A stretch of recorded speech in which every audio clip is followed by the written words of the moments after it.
저소득층 17세 이하 부양자녀 1인당 최소 $1,000, 최대 $1,800까지 환급받습니다. 미국에서 CTC Child Tax Credit이라는 부양자녀 세제 혜택이 되살아나고 있어 저소득층 자녀 1,600만 명이 1인당 $1,000 이상에서 $1,800까지 리펀드 받게 될 것으로 예고되고 있습니다. 팬데믹 시절 $3,000 내지 $3,600를 현금 지원했던 특별 CTC보다는 훨씬 못 미치지만 세금 보고 때부터 먹거리 부족 사태 등을 해소하는 데 상당한 도움을 받게 될 것으로 기대되고 있습니다. 2024년 선거에 해야 맞춘 듯 워싱턴 정치권이 부양자녀 세제 혜택을 되살리고 있습니다. CTC Child Tax Credit으로 불리는 부양자녀 세제 혜택에서 일부 방식을 수정하는 방법으로 17세 이하 부양자녀들 가운데 저소득층의 경우 1인당 $1,000 이상 $1,800까지 리펀드 환급받게 해주려는 빅딜이 민주상원과 공화하원 지도부 간 타결됐습니다. 팬데믹 시절 부양자녀 1인당 $3,000 내지 $3,600나 현금 지원했던 특별 CTC보다는 훨씬 못 미치지만 저소득층 가정의 17세 이하 아동 1,600만 명이 세금 보고 후에 1인당 $1,000부터 $1,800까지 환급받게 될 것으로 나타났습니다. 연방 상원을 장악하고 있는 민주당의 론 와이든 상원 재무위원장과 연방 하원의 다수당인 공화당의 제이슨 스미스 하원 세입위원장은 16일 CTC 수정안을 합의 타결했다고 발표했습니다. 양당 양원 지도부의 합의 타결로 입법이 확실시되는 새로운 CTC 부양자녀 세제 혜택안은 현재 가구 소득이 $2,500 이상이 있으면 그 가정의 17세 이하 부양자녀들에 대해 1인당 $2,000씩 차일드 텍스 크레딧을 제공하고 있는데 내야 할 세금이 없어도 환급받을 수 있게 규정을 고치려는 것입니다.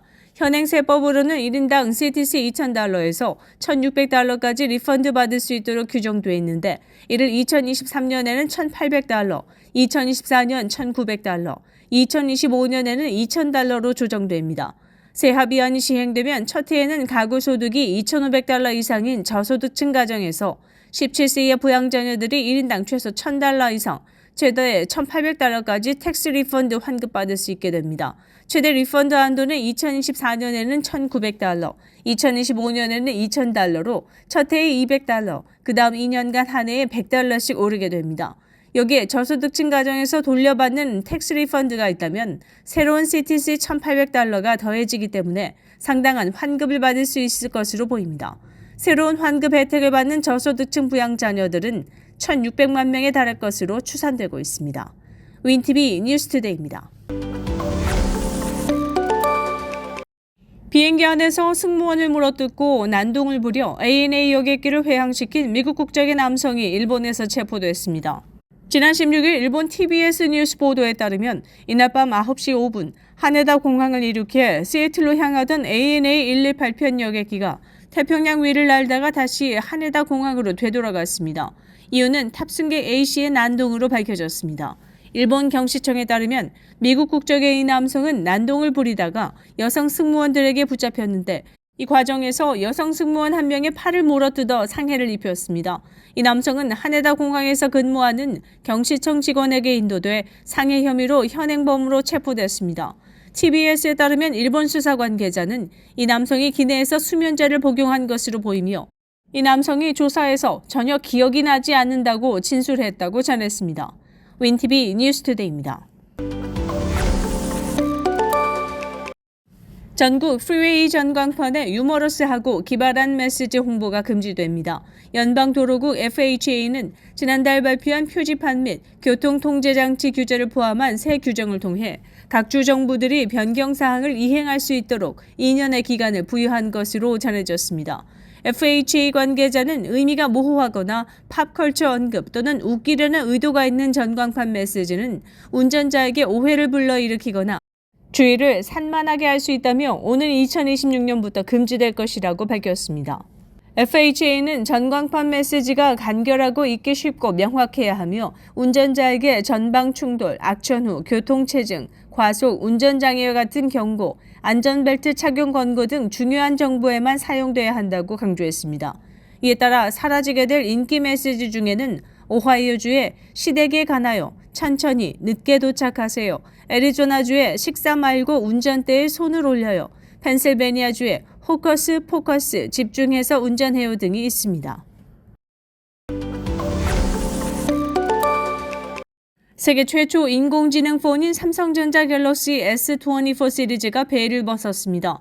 휴대폰에 내장된 AI로 인터넷 연결 없이도 실시간 통역, 문서 요약, 사진 보정 등의 AI 기능을 이용할 수 있는 혁신 상품입니다. 이번 AI4는 애플의 iOS와 구글의 안드로이드가 양분하고 있는 모바일 생태계를 뒤흔들겠다는 삼성전자의 출사표라는 평가가 나옵니다. 이제 운영체제가 아니라 AI 스마트폰 시장의 게임 체인저가 될 것이란 자신감입니다. 삼성전자는 17일 세너제이 SAP 센터에서 갤럭시 언팩 2024 행사를 열어 갤럭시 S24, S24 플러스, S24 울트라 3종을 공개했습니다. 노템은 삼성전자 MX 모바일 경험 사업부 사장은 스마트폰을 넘어선 새로운 AI폰의 시대를 열 것이라고 말했습니다. 세상에 없던 AI 기능을 적용해 시장의 판도를 뒤집겠다는 것입니다. 이날 삼성전자가 공개한 신형 AI폰의 기능은 세상을 놀라게 하기에 부족함이 없어 보였습니다. 가장 눈에 띄는 건 서클 투 서치 기능입니다. 인스타그램을 둘러보다 발견한 멋진 건물 배경 사진, 어딘지 알고 싶어 홈 버튼을 길게 누른 뒤 손가락으로 건물의 동그라미를 그리자 금세 경북 군위에 있는 사유원이라는 검색 결과가 나왔습니다. 웹서핑, SNS, 유튜브 등을 즐기다 궁금한 게 나오면 거기에 원을 그리면 됩니다. 그러면 생성형 AI가 답을 줍니다. 구글과 함께 개발한 이 기능을 활용하면 사용자는 여러 개의 창을 띄워 검색할 필요가 없어집니다. 온디바이스 AI를 장착한 갤럭시 S24는 실시간 통역 서비스도 제공합니다. 중국어, 영어, 프랑스어 등 세계 13개 이상 언어를 상대방이 듣는 언어로 바꿔줍니다. 자체 AI를 이용하기 때문에 별도 앱을 내려받지 않아도 됩니다. 갤럭시 AI를 잘 활용하면 개인 비서처럼 업무 생산성도 끌어올릴 수 있습니다. 이날 시연자가 삼성노트 앱에서 한국 기업들의 기적이라는 글을 올리자 AI가 요약본을 금방 정리했습니다. 미리 보기 요약 문구가 담긴 노란색 표지도 만들어줬습니다. STT 스피치 투 텍스트 기술을 입힌 음성 녹음 성능도 참석자들의 이목을 끌었습니다. S24의 기본 내장된 음성 녹음 앱으로 회의나 강의를 녹음하면 최대 10명까지 발표자별로 음성을 분리해 스크립트를 만들어줍니다. 이날 시연회에선 드라마 스토브리그의 일부 장면을 들려주었습니다. 갤럭시 S24는 이 장면에서 등장인물 3명의 목소리를 구분해 스크립트를 작성했고 단장 사임과 추후 대책론이라는 제목의 요약도 생성했습니다. AI 기반의 생성형 편집도 핵심 기능입니다. 배경이 잘렸을 경우 AI가 잘린 부분을 채워줍니다. 사진 내 피사체를 이동하거나 크기를 조정하는 것도 가능합니다. 영상의 빈틈도 메워줍니다. 슬로모션 동영상은 새로운 프레임을 추가해 동영상이 자연스럽게 재생되도록 합니다. 스마트폰의 두뇌 역할을 하는 모바일 애플리케이션 프로세서 AP도 강력해졌습니다. S24 울트라는 AI 성능을 극대화하기 위해 스냅드래곤 8 3세대를 장착했습니다. 삼성전자는 갤럭시 S24 시리즈를 통해 애플 주도의 휴대폰 시장 판도를 흔들겠다는 계획입니다. 판매 전략은 고급화에 초점이 맞춰져 있습니다. 경기 침체로 중저가 제품 수요가 급감하고 프리미엄 폰 판매가 늘고 있어서입니다. S24 울트라는 시리즈 최초로 티타늄을 사용해 소재를 고급화하고 내구성을 높였습니다. S24 플러스와 S24는 단말기 뒷면과 프레임이 유려하게 연결되는 일체형 디자인입니다. 가격은 최상위 모델인 S24 울트라가 $1299 99센트부터 시작됩니다. 윈티비 뉴스투데이입니다. 존스홉킨스 병원이 지난 12일부터 마스크 착용 의무화를 재개했습니다.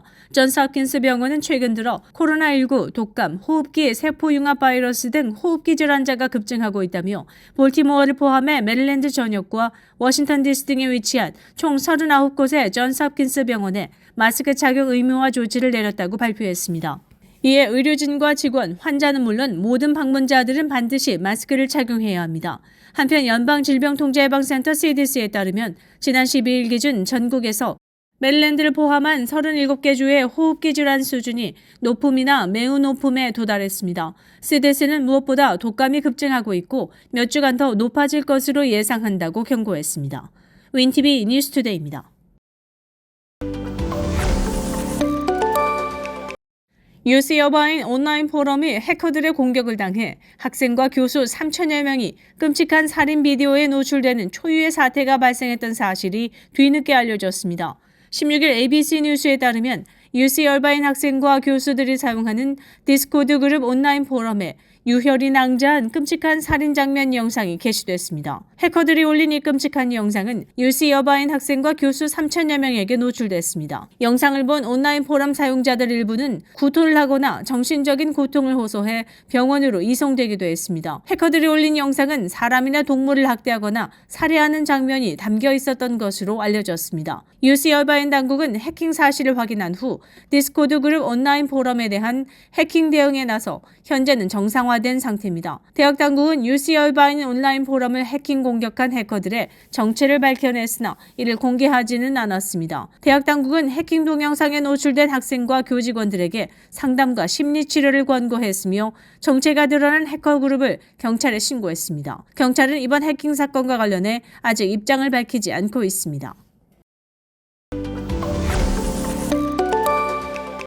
시카고 경찰은 18일 새벽 듀세이블 레이크쇼어 드라이브에서 차량 사고로 운전자가 차량 밖으로 튕겨져 나와 상처를 입었다고 밝혔습니다. 사고는 당일 새벽 3시 8분경 1300블락 노스 듀세이블 레이크쇼어 드라이브 남쪽 방향에서 발생했으며 검은색 SUV가 중심을 잃고 중앙 분리대로 부딪혀 운전자가 차 밖으로 나왔으며 인근 병원으로 이송됐으나 치료 중 결국 사망했다고 병원 측은 밝혔습니다. 사고 차량은 앞 유리창이 박살난 상태이며 차량 전면에도 심각한 파손이 생겼습니다. 이 사고로 18일 오전 동안 통행이 제한돼 출근하는 사람들이 큰 불편을 겪기도 했습니다. 2024 시카고 오토쇼가 오는 2월 10일부터 맥코믹 플레이스에서 개최됩니다. 1901년부터 시작된 오토쇼에는 24개 이상의 자동차 제조업체에 1000개가 넘는 새로운 차종들이 선보이게 됩니다. 티켓은 성인 $17, 62세 이상 연장자 혹은 4세에서 12세 어린이는 $12이며 3세 이하 아동은 무료입니다. 입장은 오전 10시부터입니다. 시카고 오토쇼는 19일 프레지던트 데이까지 열립니다. 윈TV 뉴스투데이입니다. 알디는 지속 가능성에 대한 회사의 노력의 일환으로 미국 내 모든 매장에서 비닐봉지 사용을 없애는 과정을 완료했습니다. CEO 제이슨 하트가 쓴 서한에 따르면 이번 결정은 회사의 2,300개 이상의 매장 네트워크에 영향을 미칠 것이며 비닐 쇼핑백 사용을 완전히 없앤 최초의 미국 주요 소매업체가 될 것입니다. 회사에 따르면 이번 조치로 인해 매년 유통되는 플라스틱의 양이 약 900만 파운드나 절약될 것입니다. 또한 이 회사는 탄소 배출을 줄이기 위해 2035년까지 모든 매장에서 천연 냉매로 전환하는 것을 목표로 하고 있습니다. 이제 고객은 재사용 가능한 가방을 직접 가져오거나 소매점 계산대에서 재사용 가능한 가방을 구매해야 합니다. 회사의 지속 가능성 이니셔티브에 대한 자세한 내용은 웹사이트에서 확인할 수 있습니다.